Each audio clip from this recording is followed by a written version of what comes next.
Hello. Um, I'm not wearing a corset right now. Hey, I've got this cat over here. Wait, she likes the camera. Look at that pretty girl. Buttercup, you're on the camera. Okay, do something. She look at her. She's like, okay. Anyway, all of a sudden I got this uncontrollable urge to show you my left foot. Okay, you know why I want to show you my left foot? Because it has poison ivy. Oh wait, you can't see that. Damn it. I was hoping it would look all... I don't know. That was probably just a blurry thing. Yeah. My left foot has poison ivy. Somehow it got on my Tiva sandals. You know, those sandals that were originally designed for rafting. I remember the year that they became a thing.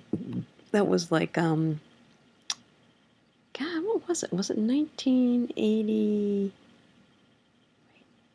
Oh, wait. Okay, no. It was like 1990? I can't remember. But it was just like there's just this one year, all of a sudden, all the field technicians, the archaeological field technicians, were wearing them, and they were wearing them all over New York City, and they were different than they are today. They were just black, and I guess they had like a subtle arch support kind of thing in them, but you know they became like the shoe for field technicians, and at that point, I mean, I don't know how it is now. I know that there are some situations where you're not allowed to wear sandals to work in the United States and some projects. I really don't know what the deal is. I mean, like, you know, you had all these OSHA things happening, and that kind of got annoying, you know, when I had to work on a project and we had to have steel toe boots and hard hats, and it was really annoying. But anyway, yeah, so I don't think I've made a corset video, so I thought I'd just put something in there today. And my hair's a mess. And I'm not wearing one right now, and that is a reflection of the fact that most of the time I'm not wearing it. I guess I've been wearing it when I wear it, like 2 hours, and I've scaled back how much I'm tightening it. I did actually get my Josephine closed one day for like a few minutes just to see if I could do it, and I could, but it wasn't very comfortable. So I loosened it, and I'm finding that I think that right now where I'm at is that when I wear it, I probably am best off wearing it at like 24.5 inches, and that's mostly what I've been doing when I wear it. And maybe I'll tighten it up a little bit more. But one thing I did is I said that I was thinking about getting... I was drawn to Orchard Corset after watching the vlogger thing. Anyway, I went and did that. I got a 411 and a 426. Let's see, are those the right numbers? You know, the cincher and the underbust long line. But I got them in size 24, which was a mistake. I thought that that would work better for me based on how the clearance corsets were on me. But I found that, wow, after just kind of trying to slowly wear it, you know how you put things on. I do subscribe to the seasoning thing. So, you know, I put one on really loose for an hour and did the same for the other one. And I waited a day and I put them on again and I tightened them up just a little bit and they were closed. And I'm like, wait a minute, that's, you know, I mean, maybe, well, actually they weren't closed, but they were really, really close to being closed. So I was like, okay, let me just try putting it on all the way. So I actually tightened them all the way and they were closed and it wasn't tight at all. In fact, it felt really loose. So I ended up sending them back, and maybe this week or next week. I haven't heard from Orchard Corset yet. I did fill out all this stuff correctly.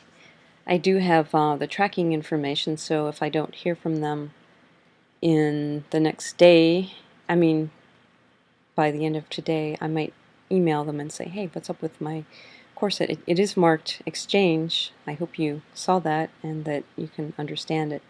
But I'm just assuming they haven't processed it yet. But I do have confirmation of them receiving it on Monday. So I don't know, maybe they've got a backlog. So I'll be patient. So I'm replacing both of them with 22-inch. And, you know, it'll be nice for me to be able to rotate my corsets. I'm assuming that ultimately I will prefer the fit of my Josephine. I'm not sure. We'll see. I'll see how it is. And by having both a Josephine and an Orchard corset in the same size, I can, I might actually post like a comparison of the two. But you know, that's down the pike. So anyway, outside of that, nothing's new. I'm still running. Not that hard. I have just this 5K in about, I guess at this point, like about 10 days. And so I guess I'm gearing up for that, so I'm running a little bit, but I'm not really going crazy with it. It's still been really hot out. And what else can I say? Not much. Not much at all. Just that I think at this point, I do want to get my corset to be comfortable closed at 22 eventually, but I'm thinking that I am best off taking it slow. Like, if I'm going to cinch down a little bit more, that I should not really do more than a 1/4 inch a week at this point. I mean, you know, I think that for most people, when they start to waist train, that initially you can probably tighten up a lot, especially if you have extra padding. But as you get closer to your critical point, you're gonna have to slow down, and that's where I am. And but I do want to get down to 22, and I think that's all I want to do at this point. Probably not go bespoken, but if I do, I still am drawn to Morgana Femme. So that's it. I guess I'll stop, and maybe the next time I make a video, I will have my Orchard corset, and I can show them off. And that's all. Alright, bye-bye.